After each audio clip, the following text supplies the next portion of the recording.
Sir audio అదే ఇందాక మీరు స్పోర్ట్స్ కోటా గురించి చెప్తున్నారు కదా, అదొకసారి.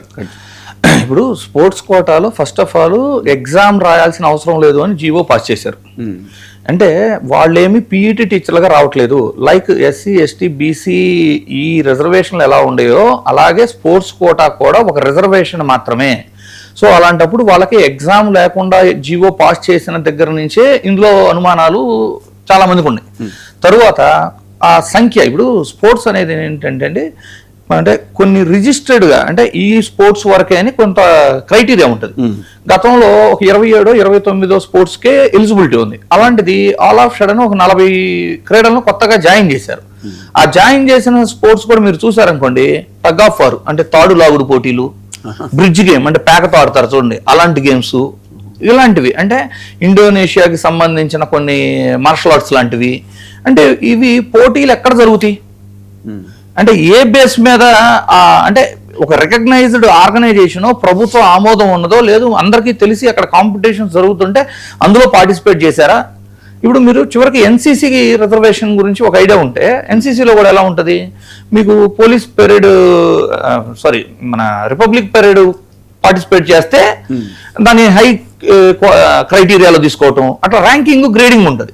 అలా అంటే మీరు రాష్ట్ర స్థాయిలో పార్టిసిపేట్ చేసిన అంటే ఫస్ట్ ఒలింపిక్స్, తర్వాత ఏషియన్ గేమ్స్, తర్వాత నేషనల్ గేమ్స్, తర్వాత స్టేట్, ఇలా ఒక క్రైటీరియా ఏమైనా ప్రిపేర్ చేశారా?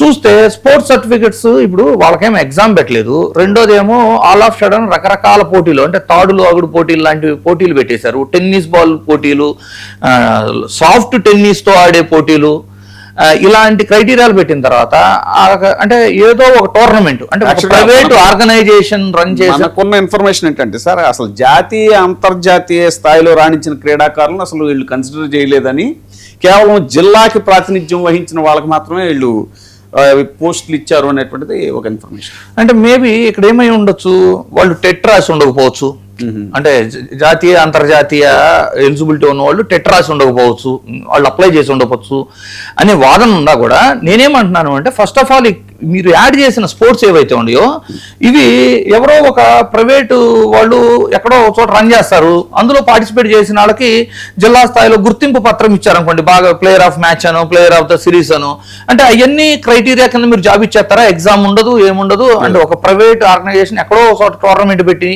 అంటే అసలు క్రైటీరియా ఏంటి? ఇప్పుడు వైఎస్ఆర్సీపీ వాళ్ళు ప్రతిపక్షంలో ఉండి కానీ లేదు విద్యార్థులు అడుగుతుంది ఏంటి, స్పోర్ట్స్ కోటాలో సెలెక్ట్ అయిన వాళ్ళు అంటే ఇప్పుడు ఈ 16,000 సంథింగ్ నెంబర్లో 400 కదా స్పోర్ట్స్ కోటా.